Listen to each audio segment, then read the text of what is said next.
Hello, and welcome to our introductory video on Homer's The Iliad.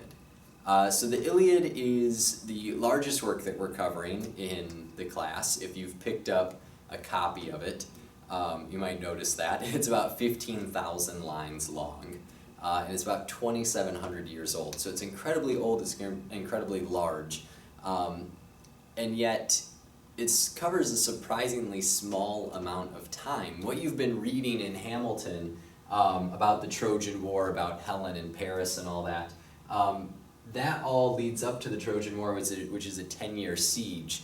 But the Iliad itself only covers a couple months in that last year of the war. And it doesn't even cover the end of the war. It doesn't end with the Trojan horse like you might expect it to. That happens after in the tale. And the Odyssey, where Homer supposedly picks back up, skips over the Trojan horse as well. And that does cover about a 10-year period, everything that's told in it anyway.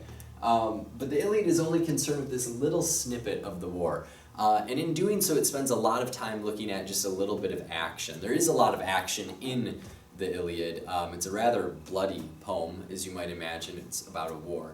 But the way that it kind of zooms in has given the Iliad this immense fame to it, despite it being so old. It's just held as one of the greatest, if not the greatest, pieces of art ever made about warfare. And we make a lot of art about warfare, if you've been to the movies, right? So what does Iliad mean? Iliad simply means a poem about Ilium or about Troy. So there were many poems. Remember when we talked about the nonlinear nature of myth-telling, that there's going to be all sorts of accounts, especially before things are written down.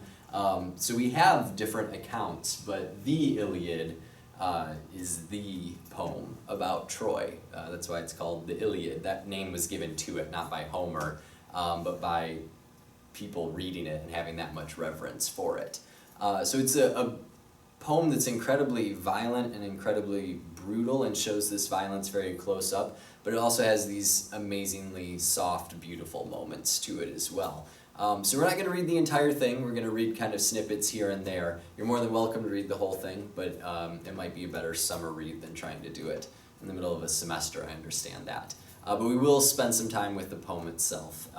So if you have any questions about it, let me know. Otherwise, just kind of remember, it takes place during the last year of the Trojan War. It's by Homer. Its name means a poem about Troy. And it's concerned with warfare and what that means to be a human at war. So I hope you enjoy the read. We'll get started soon. Thanks.